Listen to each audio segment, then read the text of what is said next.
Hi అండి. అందరికీ నమస్కారం. Welcome to my channel. ఈ వీడియోలో ఏపీ ప్రభుత్వ పెన్షనర్లందరికీ ఇప్పుడే అందిన తాజా వార్త, పూర్తి వివరాలైతే ఈ వీడియోలో తెలుసుకుందాం. వీడియోని ఎక్కడే గానీ స్కిప్ చేయకుండా ఎండ్ వరకు చూసేయండి. అప్పుడే ఇన్ఫర్మేషన్ పూర్తిగా అర్థమవుతుంది. వీడియో చూస్తున్న ప్రతి ఒక్కరు వీడియోకి లైక్ చేయండి ఫ్రెండ్స్. ఈ వీడియోని తోటి పెన్షనర్ మిత్రులతో అయితే షేర్ చేయండి. కొత్తగా మన ఛానల్ చూస్తున్నవారు ఇంకా ఎవరైనా సబ్స్క్రైబ్ చేసుకున్నట్లయితే వెంటనే మన ఛానల్‌ని సబ్స్క్రైబ్ చేసుకోండి. దీని ద్వారా నేను చేసే ప్రతి ఒక్క వీడియో మీ వరకు రీచ్ అవుతుంది. ఇక ఆలస్యం చేయకుండా వివరాల్లోకైతే వెళ్ళిపోదాము.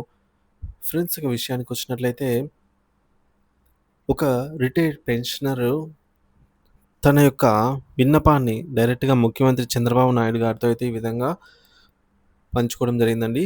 సో, ఏమంటే ఆంధ్రప్రదేశ్ ముఖ్యమంత్రి గారికి అమరావతి, మాన్యులైన ముఖ్యమంత్రి గారికి వినయపూర్వక విన్నపము. నేను విశాఖపట్నం జిల్లాకు చెందిన Mada Eswara Rao retired lecturer. So, ఈయనొక రిటైర్డ్ లెక్చరర్ అండి. ఈ విన్నపాన్ని ఆంధ్రప్రదేశ్ రాష్ట్ర సేవా పెన్షనర్ల తరపున మీ దృష్టికి తీసుకురావాలనైతే ప్రార్థిస్తున్నాను.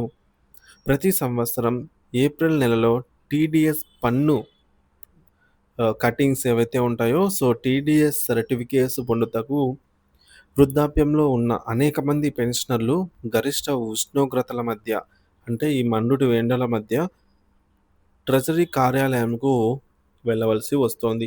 ఇది వారికి శారీరకంగాను, ఆరోగ్యపరంగా చాలా కష్టం మరియు ప్రమాదకరం గూడా.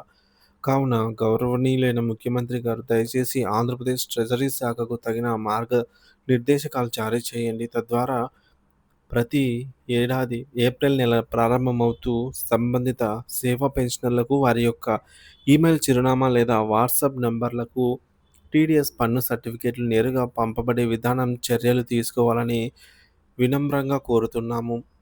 ఈ సదుపాయం అమలు చేయబడితే వృద్ధులు కార్యాలయాల చుట్టూ తిరగవలసిన అవసరమూ ఉండదు. వేసవిలో గల ఆరోగ్య సమస్యల నుండి ఉపశమనము లభిస్తుంది. ప్రభుత్వ సేవల విశ్వాసం మరింత పెరుగుతుంది. మీ ఆదర్శనీయమైన పాలనలో వృద్ధులకు గౌరవం, ఆరోగ్య పరిరక్షణ మరియు సమర్థవంతమైన డిజిటల్ సేవలు అందుబాటులోకి వస్తాయని మాకు నమ్మకం ఉంది. ఈ చిన్న సేవా చర్య ద్వారా ఆంధ్రప్రదేశ్ రాష్ట్రంలోని లక్షలాది మంది పెన్షనర్లకు ఎంతో ఉపశమనం లభించును. మీరు తీసుకునే ఈ న్యాయసమ్మత, ఉపయోగకరమైన నిర్ణయం వారి జీవితాల్లో సంతోషాన్ని, సురక్షితను కలిగిస్తుంది. ప్రభుత్వం పట్ల మాకు గల విశ్వాసాన్ని మరింత బలపరిచేలాగా ఇది పనిచేస్తుంది. ఇట్లు తమ విధేయుడు Mada Eswara Rao, retired lecturer, Visakhapatnam. So, ఈయన ఏమంటున్నారంటే, ఈ యొక్క మండుటి ఎండల్లో సో, ప్రతి ఏప్రిల్ మొదటి ఏప్రిల్ నుంచి మనకు న్యూ ఇయర్ అనేది స్టార్ట్ అవుతుంది. సో, ఐటీ రిటర్న్ ఫైల్ చేసుకోవాలంటే మనకు టీడీఎస్ సర్టిఫికేట్ అయితే అవసరం అవుతుంది. సో, కాబట్టి ఈ రిటైర్ అయిన పెన్షనర్స్ ఏజ్ పైబడిన వారు ఉంటారు కాబట్టి, వారు ఈ యొక్క మండుటెండల్లో ట్రెజరీ కార్యాలయానికి వెళ్లి అక్కడ టీడీఎస్ సర్టిఫికేట్ వెయిట్ చేసి టీడీఎస్ సర్టిఫికేట్ తీసుకొని రావాలంటే చాలా ఇబ్బందులు ఎదురవుతున్నాయి. సో, చాలామంది ఈ విధంగా వెళ్ళడానికి వారికి ప్రమాదం కూడా. ఎందుకంటే, ఈ మండుటెండల్లో ఈ యొక్క సాహసం ఎవరు ఆహ్, ఎక్కువగా వృద్ధాప్యంలో ఉన్న వారికి కష్టమవుతుంది కాబట్టి, దయచేసి వారి ఈమెయిల్ ఐడీకి గానీ, లేదంటే వారి మొబైల్ వాట్సాప్ ద్వారా గానీ, ఆ యొక్క సర్టిఫికేట్‌ని సెండ్ చేస్తే వారికి ఎంతో ఉపయోగకరమనైతే మనకు ఈ రిటైర్డ్ లెక్చరర్ అయితే కోరుచున్నారండి.